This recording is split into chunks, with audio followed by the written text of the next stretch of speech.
The fluorescent lights in the Department of Social Services waiting room buzzed like dying insects. Maya Torres sat with her hands folded in her lap, trying to make herself smaller, invisible, the way she'd learned to do over the past 3 years. Her daughter Sofia, barely 6 years old, pressed against her side, clutching a worn stuffed elephant named Peanut that had lost most of its stuffing months ago. The caseworker's name was Mrs. Henderson. She had kind eyes but a tired voice, the sound of someone who'd seen too many cases like Maya's. If you're enjoying this deep dive into the story, hit the subscribe button and let us know in the comments from where in the world you are watching from today. And knew how most of them ended. Miss Torres, I'm afraid your application for emergency housing assistance has been denied. You're over the income threshold by $200 a month. Maya felt her chest tighten. I work 2 jobs. I'm barely making rent. If the threshold is based on what I earn, how am I supposed to afford housing? The system wasn't designed for people like you to succeed. Mrs. Henderson's voice dropped, off the record. It was designed to keep you exactly where you are. Have you considered reaching out to family? My family made it clear 3 years ago that I'm on my own. When Sofia's father left us, when I had nothing, they said, I made my bed. They haven't spoken to me since. Sofia tugged on Maya's sleeve. Mommy, can we go home now? I'm hungry. Home was a studio apartment in the worst part of Dallas. $800 a month that Maya could barely afford, even working the breakfast shift at the diner on Martin Luther King Boulevard and the evening shift stocking shelves at the 24-hour CVS. The apartment had roaches that no amount of cleaning could eliminate, and a landlord who'd made it clear that next month's rent increase to $950 would not be negotiable. Maya was 29 years old, but exhaustion had carved lines around her eyes that made her look closer to 40. Her hands were permanently rough from years of washing dishes and scrubbing floors. Her nails were short and unpolished because there was no money for vanity, no time for anything except survival. They took the bus home because Maya's car had died 6 months ago, and she couldn't afford the $200 to fix the transmission. Sofia fell asleep against the window, her breath fogging the glass, while Maya stared at her reflection and wondered how much longer she could keep this up. The eviction notice was taped to their door when they arrived. 30 days to vacate. Landlord citing code violations that Maya knew were fabricated. The real reason was written in the last paragraph, property being renovated for upscale tenants, which meant people who could afford $1,500 a month, not struggling single mothers barely scraping by. Maya peeled the notice off the door, carried Sofia inside, and set her gently on the futon that served as both couch and bed. Then she walked to the bathroom, closed the door, turned on the shower to cover the sound, and cried. Not the quiet, dignified tears of someone who still had hope. These were the ugly, desperate sobs of someone who'd reached the end of their rope and couldn't see any way forward. She was 29 years old, working herself to death, and still falling behind. The math didn't work. The world didn't care. The letter arrived 3 days later, forwarded from an address Maya hadn't lived at in 5 years. Thick, cream-colored paper, expensive-looking, with her name written in elegant script. Maya Elena Torres. She almost threw it away, assuming it was a credit card offer or some scam, but something made her open it. Dear Miss Torres, I am writing on behalf of the estate of Isabelle Marie Laurent, who passed away on October 8th, 2024. According to her last will and testament, executed in 2019 and updated as recently as this past July, you have been named as the sole beneficiary of her commercial property located at 2847 Industrial Boulevard in the town of Rosewood Heights, approximately 175 miles north of Dallas. Maya read the paragraph 3 times before it started to penetrate. Isabelle Laurent. The name pulled at something deep in her memory. Her grandmother's sister maybe, or a great aunt. Someone from the old family stories her grandmother used to tell before she died when Maya was 12. The letter continued.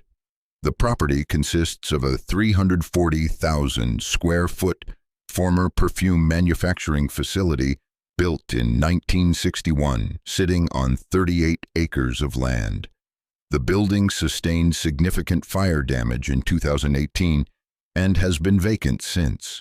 Mrs. Laurent left specific instructions that the property be transferred to you immediately upon her death with no conditions attached. She also left a personal note which I have enclosed. Maya's hands trembled as she unfolded the second piece of paper. The handwriting was shaky but determined. Maya, the note read, "You won't remember me. We met once at your grandmother's funeral when you were 12 years old. I was the old woman in the back who your family whispered about, the one who left to marry a Frenchman and build a business instead of staying home and being proper. I followed your life through Christmas cards your mother used to send before she stopped speaking to you, through the occasional photograph that found its way to me, through social media posts before you deleted your accounts because your family was using them to mock you. I know what they did to you. I know how they treated you when you got pregnant with Sofia. I know because they did the same to me 60 years ago when I chose my own path. They erased me, said I was dead to them, and I took that erasure and built something extraordinary. The perfume factory was my husband's dream. We built it from nothing, created fragrances that sold in boutiques from Paris to Tokyo, made millions doing what we loved, and then he died and the family tried to take it all, said I couldn't run a business alone, said I should sell and come home and be respectable. I told them to go to hell. I ran that factory for another 20 years, until the fire in 2018 destroyed most of the building. Insurance paid out, but I was too old to rebuild, too tired to fight, so I closed it and waited. The factory looks worthless now, burned out and abandoned. Your family will laugh when they hear you inherited it. They'll say it's typical that you get the garbage, the cast-off, the thing nobody else wanted. Let them laugh. Because what they don't know, what nobody knows except my lawyer and now you, is that the fire never reached the Essence Vault, the underground storage facility where we kept our most valuable creations, where we stored decades' worth of rare ingredients, vintage absolutes, compounds that can't be recreated, formulas worth millions. It's all still there, waiting for someone brave enough to claim it. Someone who understands what it means to be written off and underestimated. Someone like you. The property is yours free and clear. No mortgage, no liens. Do what you want with it. Sell it for the land value, renovate and reopen, or just know that someone saw you, Maya. Someone knew you were worth more than they said you were, with love from a stranger who understands. Isabel. Maya read the letter 5 times. Then she called the number at the bottom of the first letter. Miss Torres. The voice belonged to a woman named Christine Park. I'm so glad you called. Mrs. Laurent was very specific about her wishes. The property is yours, free and clear. I've already filed the transfer papers. All you need to do is come collect the keys and inspect the property. What's it worth? Maya asked. The land, I mean. Ms. Park was quiet for a moment. The property is in Rosewood Heights, which is experiencing significant commercial development. Based on recent sales of comparable properties, I'd estimate the land alone is worth somewhere between $4 and $5 million. The building is essentially a teardown due to fire damage, so that doesn't add value. Maya's knees went weak. $4 million. She could sell it, pay off her debts, find a decent place for her and Sofia, maybe even go back to school, start over with actual resources instead of just desperate hope. But something in Isabel's letter had sparked something in Maya's chest. The Essence Vault. Decades of rare ingredients. Formulas worth millions. What if it was true? I want to see it, Maya said. The property. Can I come this week? Of course, I'll have the keys ready. If you find this story engaging, please take a moment to subscribe and enable notifications. It helps us continue producing in-depth content like this. Ms. Park hesitated. I should warn you, the building isn't safe to enter without proper equipment. The fire damage was extensive. If you're planning to inspect it, you'll need a structural engineer and probably a hazmat team. I understand. When can I come? Tomorrow, if you'd like. Maya looked at Sofia sleeping on the futon, at the eviction notice on their tiny kitchen counter, at the life that was slowly crushing her despite her best efforts. Tomorrow, I'll be there, tomorrow.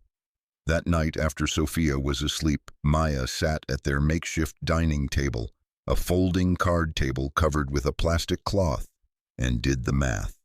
The bus to Rosewood Heights would cost $87 round trip. She had $156 in her checking account.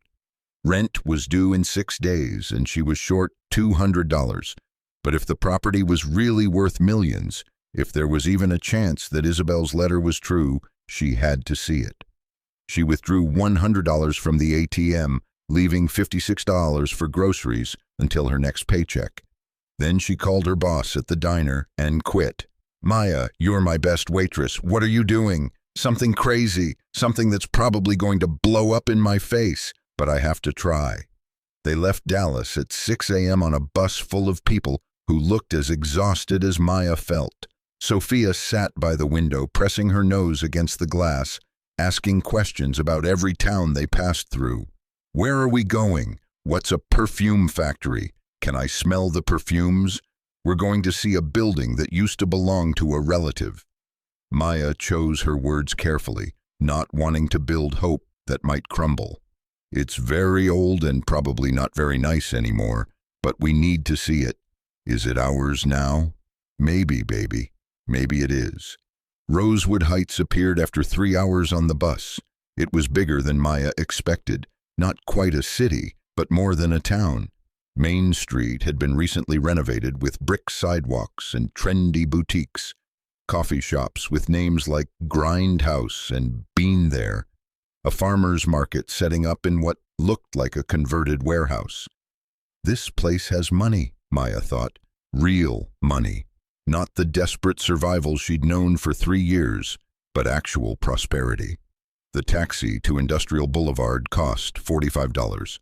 Maya watched the meter climb with a sick feeling in her stomach. Every dollar spent was a dollar she didn't have for rent, for food, for the inevitable moment when this whole thing turned out to be a cruel joke. And then they turned a corner, and Maya saw it. The perfume factory rose against the sky like a monument to destruction. 4 stories of brick and steel, the upper floors completely gutted by fire, windows blown out, roof collapsed in sections, black scorch marks climbing the walls like fingers, chain-link fence surrounding the entire property with no trespassing signs every 20 feet. It still smells like smoke, Sofia whispered, her voice awed and frightened. And it did. Even 6 years after the fire, the acrid scent of burned materials hung in the air, chemical and organic all mixed together into something that made Maya's eyes water. The taxi driver looked at Maya in the rearview mirror. You sure this is where you want to be dropped off? I'm sure. He shrugged and pulled away the moment Maya paid him, clearly uncomfortable with the location. Maya stood with Sofia's hand gripped tight in hers, staring at what was supposed to be her inheritance. Mommy? Sofia's voice was small. Is that ours? Maya swallowed hard. Yeah, baby, I think it is. They walked the perimeter of the fence, looking for the main entrance. The property was massive, 38 acres stretching back from the road. Most of it was empty land, overgrown with weeds and scrub, but the factory itself dominated the space, a hulking ruin that spoke of better days long gone. Maya found the gate. The padlock was substantial, but the key Ms. Park had mailed her fit perfectly. The chain fell away with a rattle that sounded like bones. Inside the fence, the devastation was even more apparent. The parking lot was cracked and buckled, grass growing through the asphalt. The loading docks were collapsed. The entrance doors hung off their hinges. But underneath the destruction, Maya could see what the factory had been. The architecture was mid-century modern, all clean lines and geometric shapes. The brickwork was quality, discolored by smoke but still solid. This had been a beautiful building once, somebody's dream made real. "Mommy, look." Sofia was pointing to a mural on the least damaged wall. It showed a woman in 1960s style, elegant and confident, holding a perfume bottle up to the light. Underneath, in faded letters, "Laurent Parfums, from our essence to yours." That was probably Isabel, Maya said softly, or maybe her husband, someone who built this place and filled it with beautiful things. A sound behind them made Maya spin around. A man stood about 30 feet away, 60s maybe, wearing work clothes and a wary expression. "You own this place now?" His voice was rough but not hostile. "I think so." Maya tried to sound more confident than she felt. "I inherited it." "From Isabel? You knew her? Known her 40 years. Name's Frank Castillo. I was the facilities manager here before the fire." The man approached slowly, hands visible. "Isabel was good people, tough as nails but fair. When the fire happened, she made sure everyone who worked here got severance, more than she had to. Most places would have just cut everyone loose." "What caused the fire?" Frank's expression darkened. "That's complicated. Official report said electrical malfunction, but I was here that night." "I know what I saw. What did you see?" Before he could answer, another vehicle pulled into the parking lot. A black Mercedes, expensive and out of place in the industrial wasteland. 3 people got out. Maya's stomach dropped as she recognized them. Her brother Javier, 35, wearing a suit that probably cost more than Maya made in 3 months. Her sister Carmen, 37, dripping in jewelry and designer clothes.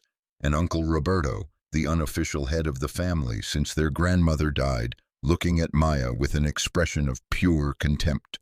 "Well, well," Javier called out, his voice carrying across the ruined parking lot. "Look who actually showed up to claim her trash pile."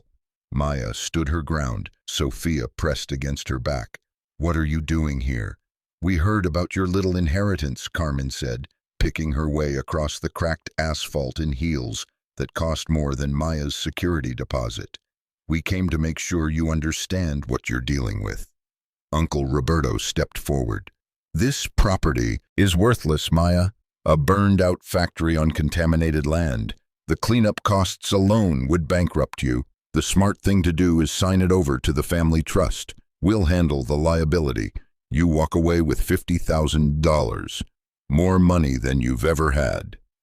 Maya felt Frank shift beside her, a protective stance. Over her head, "The property isn't contaminated. I have the environmental reports. Clean across the board. Who the hell are you?" Javier's voice turned sharp. "Frank Castillo.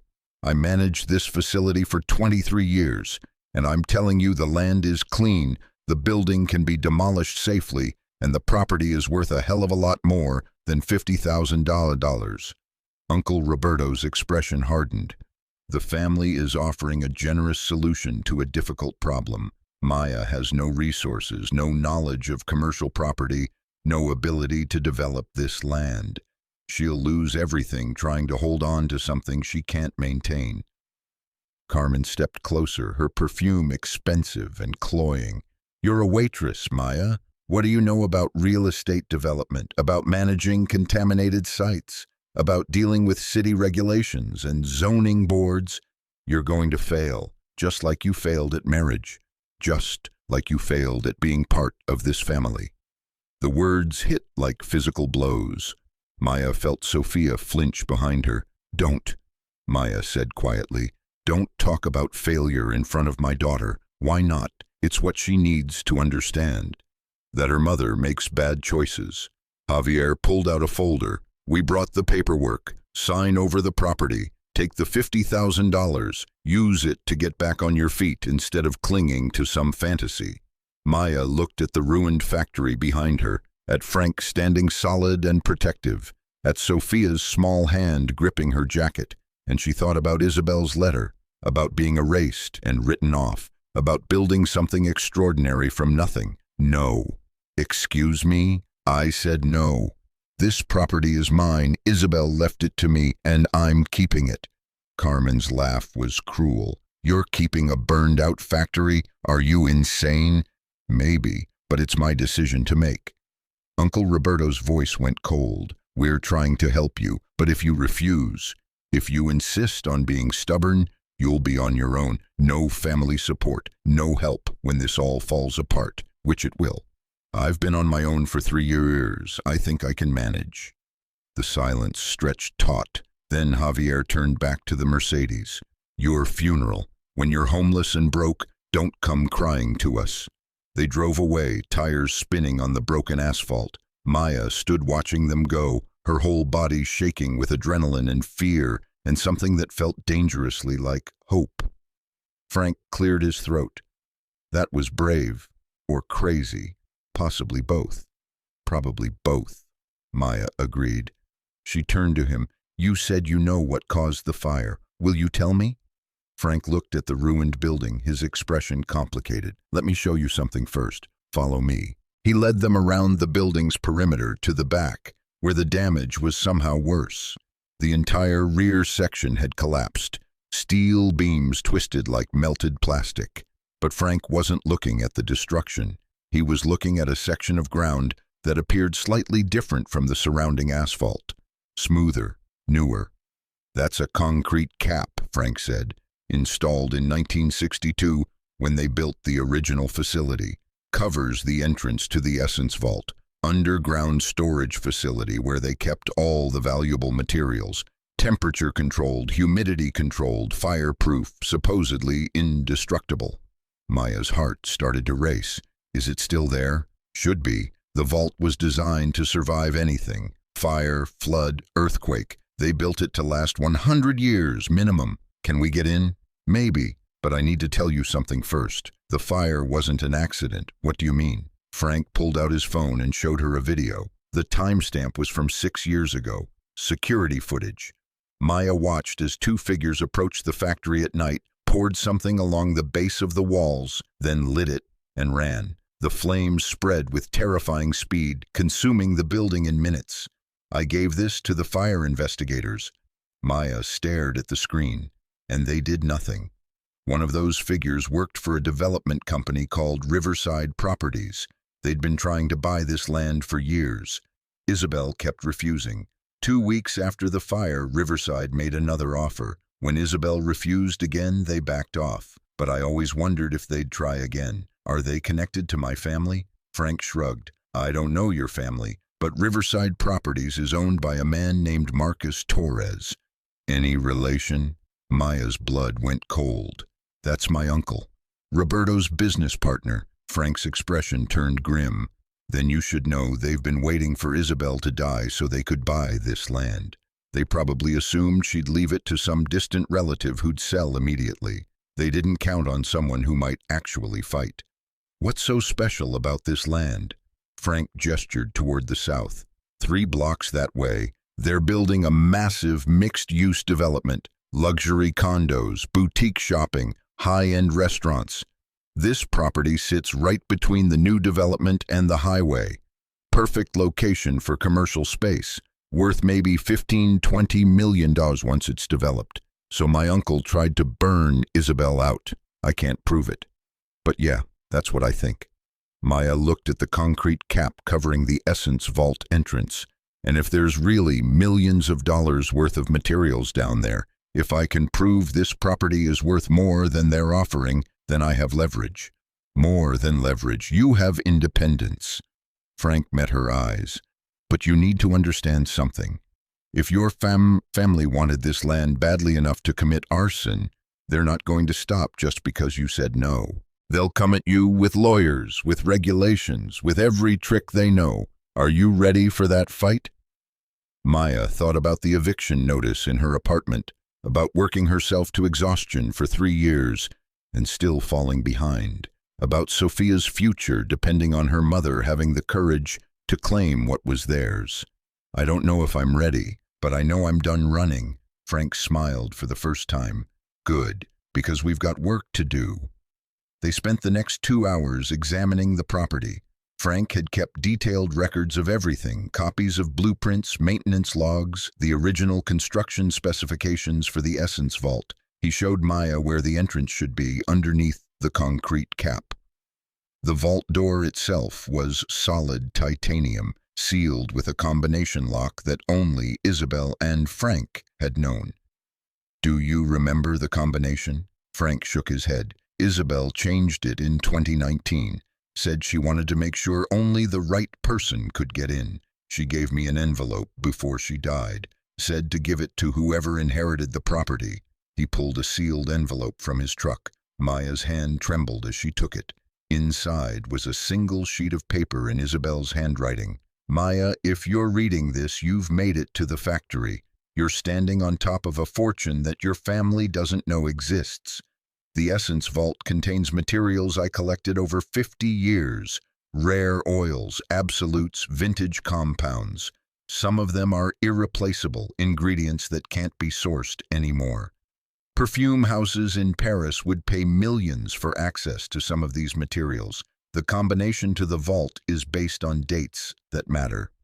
The birth of my daughter, the death of my husband, the day I told my family to go to hell, the day you were born, 1963, my daughter Marie's birth year, 2001, my husband Claude's death, 1964, the year I left my family, 2018, the year you became a mother. The combination is 63 to 20, 01, 1964, 2018.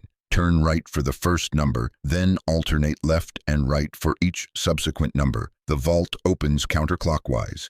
Inside, you'll find an inventory list. Everything is cataloged, valued, and insured.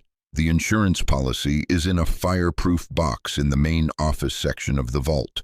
The policy covers the contents for $400 million, but the real value, the actual market value of what's inside, is closer to $350 million. I know that number sounds impossible.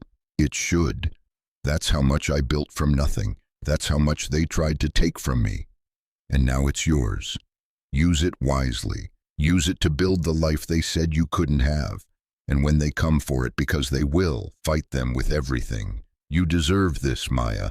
You've already proven your strength by surviving what should have broken you. Now prove you can do more than survive. Prove you can thrive with love and spite and hope, Isabel. Maya read the letter 3 times. Sofia had fallen asleep on a patch of grass, using Peanut as a pillow. Frank was watching Maya with an expression of cautious hope. $350 million, Maya whispered. That can't be real. The perfume industry is strange. Some materials increase in value exponentially over time. Natural musks, certain flowers that are now endangered, vintage absolutes that develop characteristics you can't replicate synthetically.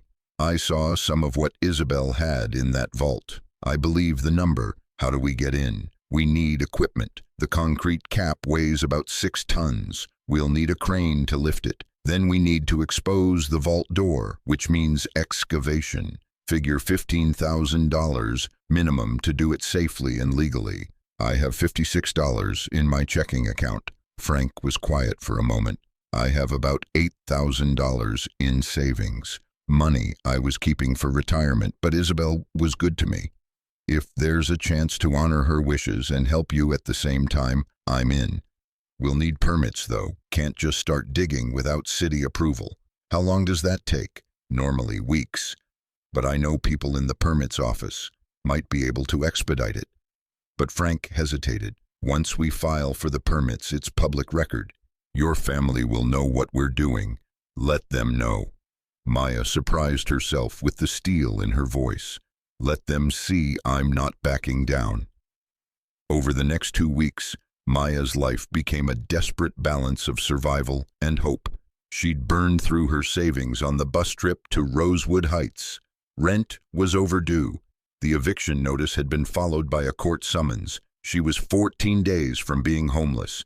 But Frank was working miracles. He'd filed the permits, called in favors, and found a crane operator willing to work on spec. Payment after they confirmed the vault contents.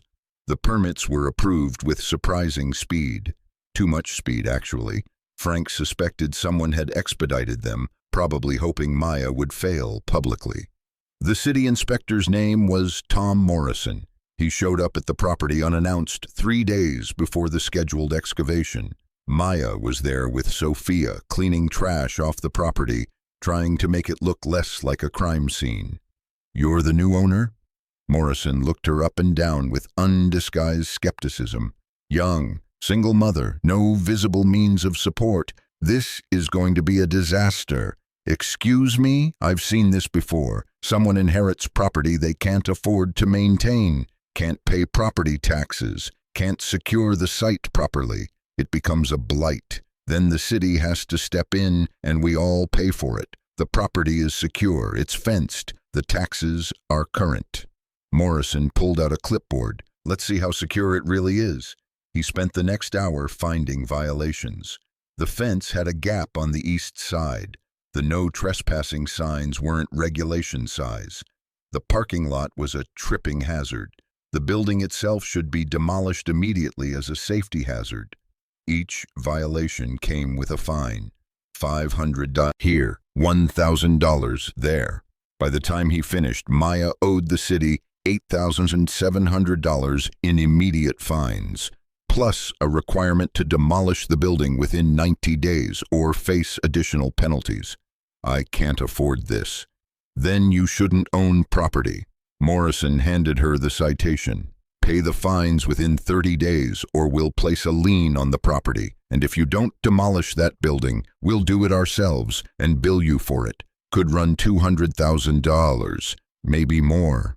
After he left, Maya sat on the broken asphalt and cried, not the quiet tears of defeat, but angry, frustrated sobs.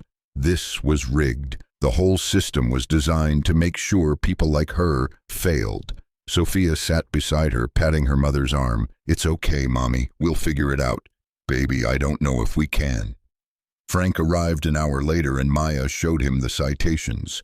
His expression darkened as he read them. "Morrison works for your uncle." "What?" "Not officially, but he does consulting work for Riverside Properties. Evaluates properties they're interested in acquiring. This is a setup. They're trying to force you to sell by making it financially impossible to keep the property." "What do I do?" "We move up the excavation." Frank pulled out his phone. "The crane operator, excavation crew, everyone's ready. We do this tomorrow." "Tomorrow?" Maya's voice cracked. "I thought we had 3 more days.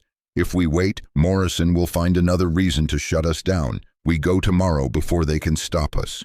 "And Maya," Frank met her eyes, "once we open that vault, once people see what's inside, your family is going to come at you with everything. Are you ready?" Maya looked at Sofia, at the ruined factory, at the life that had brought her to this moment. "I have to be." The excavation began at 6 a.m. Frank had assembled a crew of five people, all former Laurent Parfum's employees who'd stayed loyal to Isabel. The crane operator was a woman named Rosa who'd worked with Frank for 20 years. The excavation team was led by a man called Lucky, who claimed he'd been present when the vault was originally installed in 1962. The concrete cap came up slowly, the crane straining against the weight. When it finally lifted free, it revealed a steel-reinforced concrete shaft descending 20 feet straight down. At the bottom, visible in Rosa's work lights, was a door, titanium gleaming, undamaged by fire or time, with a combination dial the size of a dinner plate. "It's still there," Lucky breathed. "After all this time, it's still there." They rigged a ladder and Frank descended first, testing each rung. Maya followed with her heart hammering. Sofia stayed above with Rosa, watching from the edge of the shaft. The vault door was magnificent up close. The titanium had a slight iridescence, and the combination dial moved smoothly despite 6 years without maintenance. Frank stepped back. "It's your inheritance. You should open it."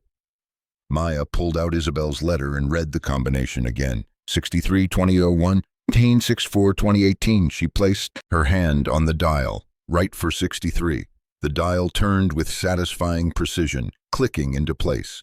Left for 20. Click, right for 01. Click. The pattern continued, each number falling into alignment like destiny. The final number, 18, locked into place with a deep mechanical thunk.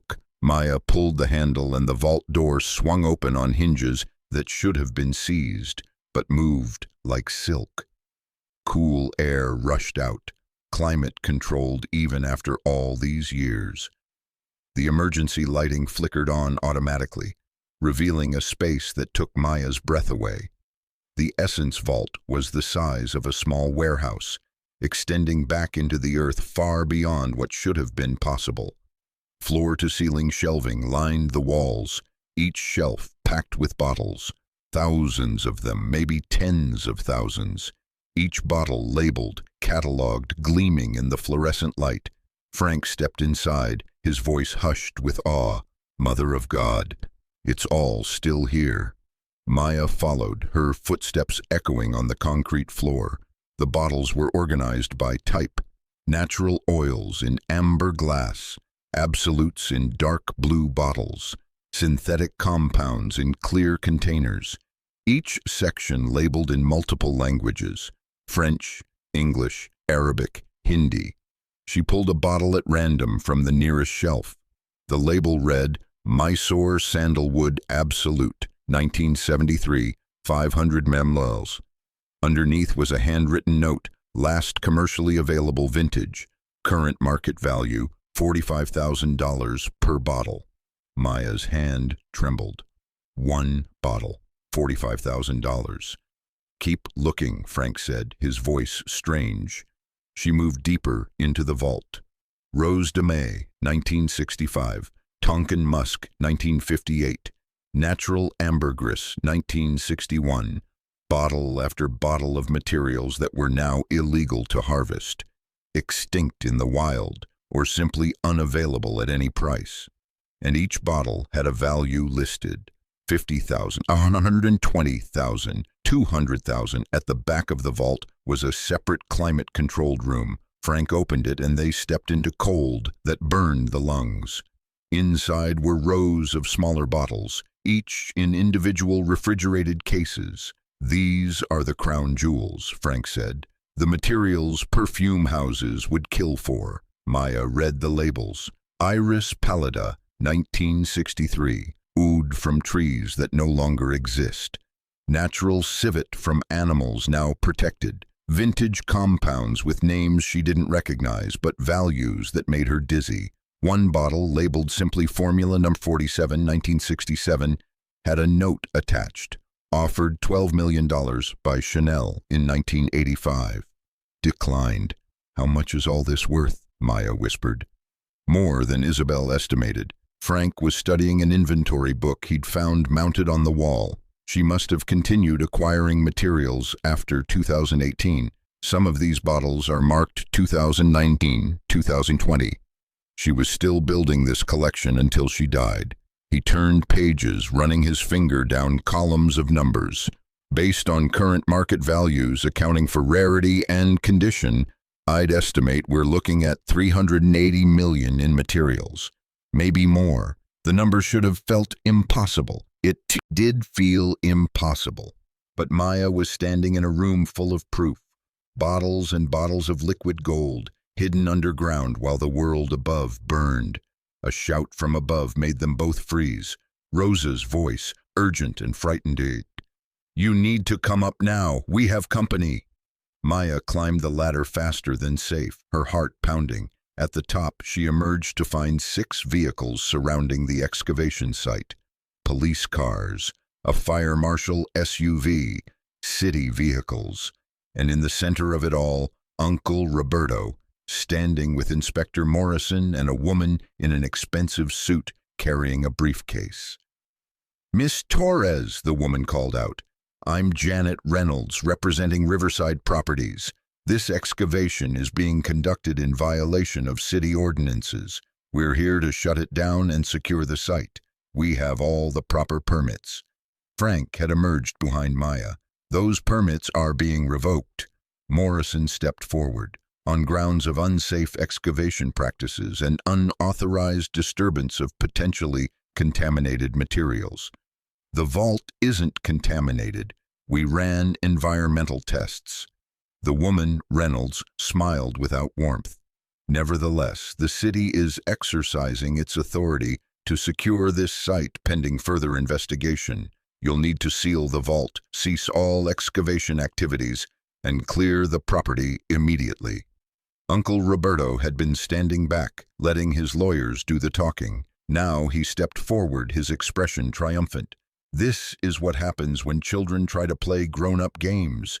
You should have taken the $50,000. Maya, now you'll get nothing. A car door slammed. Maya turned to see Ms. Park, Isabel's lawyer, walking toward them with her own briefcase and an expression of pure fury. On whose authority are you shutting down legal excavation on private property? Park's voice cut through the morning air like a blade. Reynolds turned, her confidence faltering slightly. City authority, we have documentation, show me. Park held out her hand. Reynolds handed over papers. Park spent 60 seconds reading, then laughed. This is garbage. The permits are valid. The excavation is legal. And this shutdown order was signed by someone who doesn't have the authority to issue it. She looked at Morrison. Did you really think I wouldn't check the signature? The city manager authorized it. The city manager is out of town. This signature is forged. Park pulled out her phone. I'm calling the state attorney general's office right now. We're going to discuss who authorized a fraudulent document and why they're harassing my client. The color drained from Morrison's face.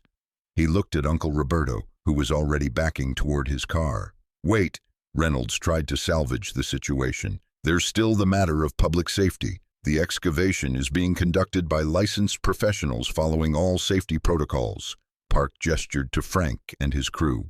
Unless you can show me actual violations, not made-up ones, you have no grounds to stop this. We'll sue. You'll be tied up in court for years. Excellent. Park's smile was sharp. Because during discovery, we'll subpoena all communications between Riverside Properties and city officials. We'll investigate the fire that destroyed this building. We'll examine every backroom deal that led to this moment. How does that sound, Ms. Reynolds? Reynolds looked at Uncle Roberto. He gave her a subtle headshake. They were retreating. This isn't over, Uncle Roberto said, but his voice had lost its edge. You're right, it's not. Park stepped closer to him. Because once my client secures her property rights, we're going to have a long conversation about arson, about fraud, about conspiracy, and about how your business partner tried to steal from a dying woman. Roberto's expression went dark. Careful with your accusations, Ms. Park. Slander is expensive. Truth is a defense, and I have videos. Frank held up his phone, showing the same security footage he'd shown Maya. The arson, the cover-up, all of it. Roberto's face went white. The vehicles started pulling away one by one until only Roberto remained. He looked at Maya with something that might have been respect, might have been hatred. You think you've won, but all you've done is make yourself a target. They'll come for you, Maya. Everyone will want a piece of what you have, and you're not strong enough to hold it. Watch me, Maya said. He drove away, tires spinning on the broken asphalt. In the silence that followed, Maya felt her legs give out. She sat down hard on the concrete edge of the shaft, her whole body shaking. Park sat beside her. That was impressive, possibly reckless, but impressive. Did you really call the Attorney General? I texted my paralegal to draft a letter. Close enough. Park looked at the open vault. How much is down there? More than anyone expected. Maya's voice was barely a whisper, enough to change everything. Then, we need to secure it fast. Park pulled out her phone. I'm calling an armed security company. We're going to have 24-hour guards on this property until we can transfer the materials to proper storage. And Maya, she met her eyes. You're going to need more than a lawyer now. You're going to need a team. Accountants, security consultants, maybe a PR firm. This is about to get very complicated very fast. I don't have money for a team. Park smiled. You have $300 million in materials sitting in that vault. We'll work it out. Over the next 48 hours, Maya's life transformed in ways she couldn't have imagined 2 weeks earlier. Park assembled a team with terrifying efficiency. A security company posted armed guards at the property within hours. An insurance adjuster arrived to verify the vault contents and update the policy. A rare materials appraiser flew in from New York and spent 6 hours in the vault, emerging with tears in his eyes. It's the most extraordinary collection I've ever seen. His name was Pierre Dubois, and he spoke with a French accent that made even ordinary words sound elegant. Some of these materials haven't been available on the market for 40 years. There are perfume houses in Paris that would empty their bank accounts for access to this collection. What's it worth? Maya asked. Dubois pulled out his tablet. Based on current market values and scarcity, I'm valuing the collection at $352 million. That's conservative. Some of these bottles could go for multiples of their estimated value at auction. The number hit Maya like a physical force. $352 million, more money than she could conceive, more money than her family had stolen from her, more money than existed in her universe 3 weeks ago. What do I do with it? She whispered. That depends on what you want. Dubois sat across from her in Frank's truck, which had become their makeshift office. You could sell it all. There are buyers who would take the entire collection. You'd have your money immediately.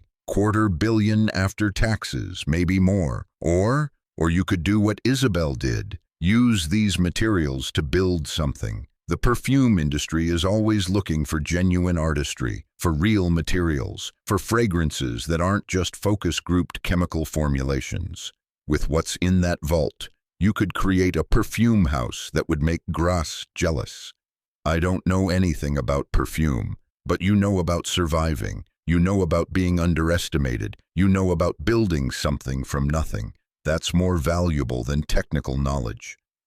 That night, Maya sat in a motel room in Rosewood Heights. Sofia asleep beside her and tried to process what had happened. 3 weeks ago, she'd been facing eviction, working herself to death just to stay afloat. Now she was the owner of a collection worth more than most people earned in 100 lifetimes. Her phone rang. The number was blocked, but something made her answer. Maya Torres? The voice was unfamiliar, male, professional. My name is David Chen. I represent a consortium of investors interested in acquiring your property. Not interested. You haven't heard my offer. $400 million for the property and contents. Cash. Close in 30 days. You walk away with more money than you could spend in 5 lifetimes. Who are you really working for? Chen was quiet for a moment. Does it matter? This is a generous offer for a collection. You have no ability to monetize yourself. Let me guess. Uncle Roberto is one of your investors. Mr. Torres is among several parties interested in seeing this property developed properly. But the offer is legitimate regardless of who's making it. Tell Uncle Roberto and whoever else is pulling strings that I'm not selling. Not to him, not to anyone. You're making a mistake. Maybe. But it's my mistake to make. She hung up and immediately called Park. Good instinct hanging up. Park's voice was steady. I've been receiving similar calls all day. Word is spreading about what you found. You're going to be dealing with this for a while. How long? Until you make a decision about what to do with the collection. Right now, you're in limbo. Once you commit to a path, either selling or building something, the pressure will ease. What would Isabel want me to do? Park was quiet. I worked with Isabel for 15 years. She was brilliant, stubborn, and absolutely committed to building something that would outlast her. She didn't just collect these materials for their value. She collected them because they represented an art form, a craft that was being lost to mass production and synthetic shortcuts. So she'd want me to build something. I think she'd want you to have the courage to choose your own path. Not the safe one, not the expected one, but yours. The decision came to Maya 3 days later while she was in the Essence Vault with Sofia. The little girl had been fascinated by the bottles, asking questions about every label.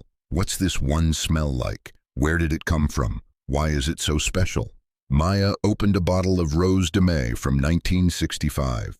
The scent that emerged was unlike anything she'd experienced.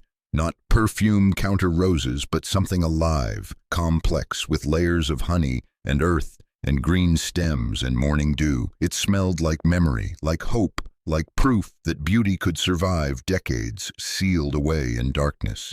Sofia's eyes went wide. That's the most beautiful thing I've ever smelled. And Maya knew she couldn't sell this, couldn't let it be divided up among investors or locked away in corporate vaults. This collection deserved to be used, to be transformed into something new, to prove that art and craft still mattered in a world that had forgotten their value. "I'm keeping it," she told Park that evening, "all of it. And I'm going to build something with it." Park smiled. "Good. Now the real work begins." Over the next 6 months, Maya learned more about perfume, business, and herself than she had in her entire previous life. Park assembled an advisory board. Pierre Dubois agreed to serve as creative director. Frank became head of operations, overseeing the vault and eventually the renovation of the factory. Rosa led the construction team that would transform the burned shell into a working perfumery. But first, Maya needed capital. The materials were worth $352 million, but they were illiquid assets. She couldn't pay contractors with vintage sandalwood. She needed cash. The solution came from an unexpected source. A private equity firm specializing in luxury goods offered to invest $50 million in exchange for 15% equity in the new company. The valuation implied Maya's collection was worth over $300 million, which was conservative but fair. Maya took the deal. Then she did something that shocked everyone. She allocated $10 million of that investment to create a foundation supporting single mothers in Texas. Job training, childcare, emergency housing, the things Maya had needed and never received. "Your family is going to lose their minds." Park said it with obvious satisfaction. "Good. Let them see what I'm building while they're still fighting over scraps." The official announcement came on a Tuesday. Laurent Parfums was reopening under new ownership. Maya Torres, great niece of founder Isabelle Laurent, would serve as CEO. The company would focus on artisanal fragrances using rare and vintage materials. The factory in Rosewood Heights would be renovated and reopened, creating 50 jobs initially, with plans to expand to 200 within 3 years. The reaction was immediate and divided. The perfume industry was fascinated. Fashion magazines ran features on the young single mother sitting on one of the world's most valuable collections of rare materials. Investors called constantly trying to buy in, but Maya's family responded with pure rage. Within a week, she was served with 3 lawsuits. One claimed Isabelle had been mentally incompetent when she wrote her will. One alleged Maya had unduly influenced Isabelle despite never meeting her. The third accused Maya of stealing family assets, claiming Isabelle's estate should have been divided among all her relatives. All 3 lawsuits were filed by firms connected to Riverside Properties. All 3 requested the court freeze Maya's assets pending resolution. The judge's name was Andra Martinez. She was 60, with sharp eyes and a reputation for cutting through bullshit. Maya sat in her courtroom 3 weeks later, flanked by Park and Pierre, while Uncle Roberto's legal team presented their case. "Your Honor," the lead attorney argued, "this is a clear case of fraud and undue influence. Miss Torres had no relationship with the deceased. She mysteriously appears after Mrs. Laurent's death and claims a collection worth hundreds of millions. This defies common sense and basic inheritance law." Park stood. "Your Honor, Mrs. Laurent's will is ironclad. It was witnessed by 3 unrelated parties, including myself. Mrs. Laurent underwent a full psychological evaluation 6 months before her death, specifically to prevent challenges like this. She was of completely sound mind and clear intent." The attorney tried again. "But why would Mrs. Laurent leave everything to someone she barely knew?" Judge Martinez looked at the documents. According to this will, Mrs. Laurent left detailed letters explaining her reasoning. She saw herself in Miss Torres. Both were cast out by their families for making choices those families didn't approve of. Mrs. Laurent built something extraordinary despite that rejection. She wanted to give Miss Torres the same opportunity. But, Your Honor, the attorney was floundering now. The value of this collection, it's unprecedented. Surely that warrants extra scrutiny. The value is irrelevant. Judge Martinez's voice was steel. People have the absolute right to leave their property to whomever they choose. The fact that Miss Torres's family disapproves is not grounds to overturn a valid will. She looked directly at Uncle Roberto. This appears to be a family punishing someone for surviving their rejection. That's not how inheritance law works. The gavel came down. All 3 lawsuits dismissed with prejudice. Court costs to be paid by the plaintiffs. Next case. Outside the courthouse, Uncle Roberto blocked Maya's path. His face was purple with rage. You think you've won? You've made powerful enemies. We'll destroy you. You tried that already. Didn't work? Maya kept her voice calm. I'm done caring what you think. I'm done letting you define my worth. Isabel gave me a gift, and I'm using it exactly as she intended. To build something that matters, to help people you would look down on, to prove that your money and power and family name don't mean anything compared to actual courage. You're not family anymore. Roberto spat the words.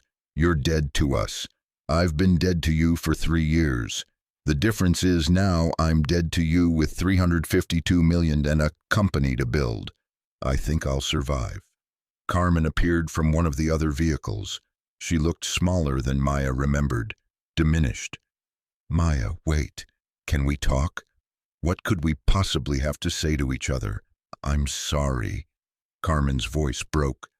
For everything, for how we treated you, for not being there when Sofia was born, for letting the family convince me you weren't worth my time. You came to my property and called me a failure in front of my daughter. I know. Carmen was crying now. I was wrong about all of it. You're not a failure. You're brave in ways I'll never be. And I'm sorry.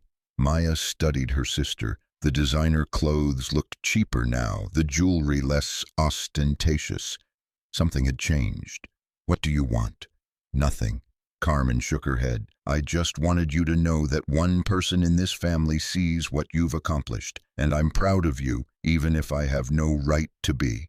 Maya's anger wavered. She thought about Isabel's letter, about grace being harder than revenge. The foundation I'm starting. It needs people who understand what it means to struggle, but also people who know how to navigate society. You interested in helping? Carmen's eyes widened. You'd let me work for you after everything? Not for me, with me, but you'd start at entry level, $40,000 a year. You'd answer to single mothers you probably would have looked down on 6 months ago. It won't be easy. I don't deserve this. None of us deserve second chances. Maya's voice softened. But Isabel gave me one anyway. Maybe I should pay it forward. They didn't hug. The wounds were too fresh. But Carmen took an application form, and when she walked away, something in her posture had changed. The factory renovation took 8 months. Rosa's crew worked miracles, preserving the original architecture while modernizing everything necessary for contemporary production. The Essence Vault was upgraded with state-of-the-art climate control and security. The ground floor became the laboratory where Pierre and his team would create fragrances. The upper floors were converted to offices, a training center, and a small museum dedicated to Isabel's life and work. The grand opening was scheduled for late September. Maya stood in the renovated entrance hall the night before, looking at what they'd built. The fire damage was gone, replaced by clean lines and natural light. The mural of Isabel had been restored, her face looking down with an expression that seemed proud. Sofia appeared beside her, 7 years old now, wearing a dress she'd picked out herself. Mommy, is this really ours? Yeah, baby, it really is. Did Isabel know we'd do this? Maya thought about the letters, the careful planning, the collection hidden underground for decades. I think she hoped, but she couldn't have known for sure. That was the gamble, giving everything to someone who might fail, might sell it all, might not understand the gift. But we didn't fail. Sofia's voice was confident. We made something beautiful. We did. The opening gala drew 300 people, fashion editors, perfume industry veterans, investors, local politicians who'd suddenly become very friendly after 6 months of economic development. Carmen was there, working registration, having stuck with the foundation for 8 months now. Even Frank wore a suit, though he looked profoundly uncomfortable. Pierre unveiled the first fragrance, simply called Isabelle. It featured Rose de May from 1965, Mysore sandalwood from 1973, natural ambergris from 1961, and a dozen other materials from the vault. The result was extraordinary, complex and haunting, the kind of fragrance that made people close their eyes and remember things they'd forgotten. It's not just perfume. Pierre's voice carried through the hall. It's memory, it's art, it's proof that beauty doesn't have to be mass-produced and focus-grouped. It can be rare, precious, worth waiting for. The first bottle sold at auction that night for $50,000. All proceeds went to Maya's foundation. By the end of the evening, orders had been placed for 500 more bottles at $2,500 each. $1.25 million in sales on opening night. But what mattered more to Maya were the 10 women she'd hired from her foundation's job training program. Single mothers, every one of them, working in the laboratory, the bottling line, the offices, learning skills, earning salaries with benefits, building futures that didn't depend on working 3 jobs and still falling behind.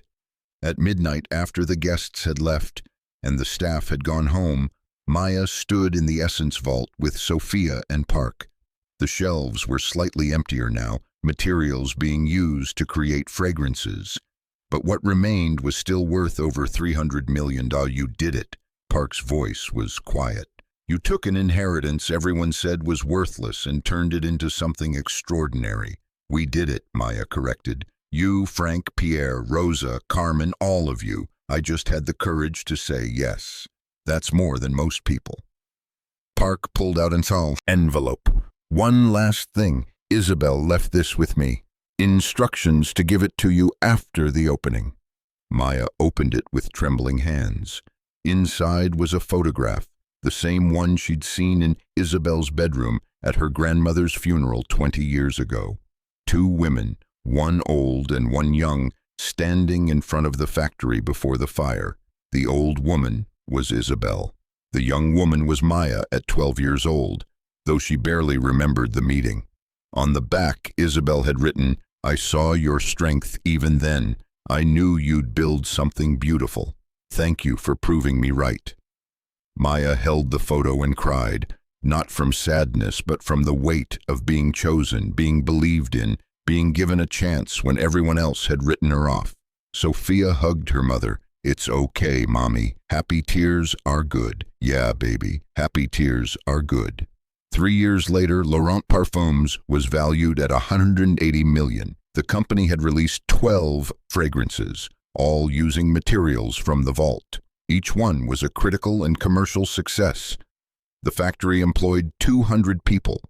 Maya's foundation had helped 800 families. Uncle Roberto's business empire had collapsed. The arson investigation had led to criminal charges. He was serving 10 years for conspiracy, insurance fraud, and attempted extortion. Riverside Properties had filed for bankruptcy.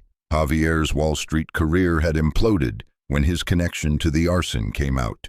But Maya hadn't celebrated their downfall. She'd been too busy building to waste energy on revenge.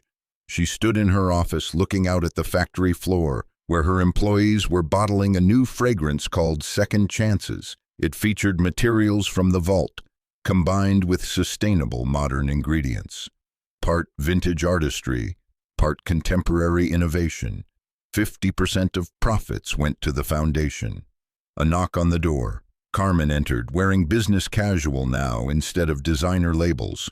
She'd been promoted to director of the foundation's Texas operations, overseeing programs that helped 200 families a year. The Austin expansion just got approved. Carmen set files on Maya's desk. We'll be opening our third location next spring. That's amazing. How do you feel? Useful. For the first time in my life, I'm doing something that matters more than my bank balance. She paused. Thank you for the chance. Thank Isabel. She's the one who taught me that everyone deserves a second chance, even people who don't deserve it. Sofia, 10 years old now, appeared in the doorway. Mom, Pierre says the new fragrance is ready for you to test. They went down to the laboratory together. Pierre had created something special, a fragrance using the last bottle of Tonkin musk from 1958, combined with notes of vanilla, tobacco, and leather. The result was intoxicating, complex, impossible to describe. What should we call it? Pierre asked. Maya thought about the journey that brought her here, the eviction notice, the bus ride through a blizzard, the burned factory that smelled like smoke, the vault hidden underground, the choice to build instead of sell. Let's call it courage. Perfect. Pierre smiled, because that's what this is, proof that courage changes everything. That night, Maya stood in what had become her tradition. Every Thursday evening after the factory closed, she'd go down to the Essence Vault alone and simply breathe. The smell of materials collected over decades, the physical manifestation of one woman's refusal to be broken. She pulled out her phone and opened the photo album. Pictures of Sofia at the factory opening, Carmen laughing with foundation participants, Frank and Rosa celebrating the completion of the renovation, Pierre holding the first bottle of Isabel fragrance like it was made of light. And in the oldest folder, the photograph Isabel had left. 2 women, one old and one young, standing in front of a factory before the fire, before the loss, before the gift. Thank you, Maya whispered to the ghost of a woman she'd met once and never forgotten. Thank you for seeing me when no one else did. Thank you for believing I was worth more than they said I was. Thank you for teaching me that the best revenge is building something so beautiful that people forget what they were angry about in the first place. The vault was quiet, filled with materials worth hundreds of millions. But what Maya had built was worth more than money. It was proof that being cast out wasn't the end of the story. It was proof that inheritance wasn't about blood or family trees or who deserved what. It was about courage, about choosing someone and believing in them so completely that they couldn't help but believe in themselves, about leaving the world better than you found it, even if you had to do it from the shadows, even if you never saw the result. Isabel Laurent had been erased by her family, dismissed and written off and told she'd never amount to anything. She'd taken that erasure and built an empire worth hundreds of millions, hidden it underground, and left it for someone who understood what it meant to be underestimated. Maya Torres had been that someone, and she'd proven that one woman's courage could ripple forward through generations, could transform not just her own life, but hundreds of others, could take a burned factory that smelled like smoke and turn it into proof that beauty could survive anything. As Maya climbed out of the vault and locked the door behind her, the combination that Isabel had chosen, she smiled. Tomorrow she'd wake early and return to work, building fragrances, hiring staff, expanding the foundation. The work was never done, but tonight, standing in a factory that refused to stay dead, surrounded by the smell of materials that had survived decades underground, Maya felt something she hadn't felt in years. Peace, not the peace of arrival, but the peace of knowing she was exactly where she was supposed to be, building something that mattered, proving that courage was contagious, showing the world that the single mother they'd dismissed as worthless had been worth everything all along. The factory lights gleamed against the darkness. Inside, materials worth hundreds of millions waited to be transformed into art. And in the morning, Maya Torres would return to do exactly that, because she'd learned the most important lesson Isabel Laurent had to teach. The opposite of being cast out wasn't revenge. It was grace. The grace to build something beautiful. The grace to help others climb the same ladder you did. The grace to prove that kindness and courage mattered more than blood and money and family names. That was Isabel's legacy. And Maya would spend the rest of her life honoring it. Thank you so much for watching until the end. If you loved this story, check out the other videos on your screen now. I think you'll really enjoy them. And don't forget to subscribe if you haven't already. See you in the next story.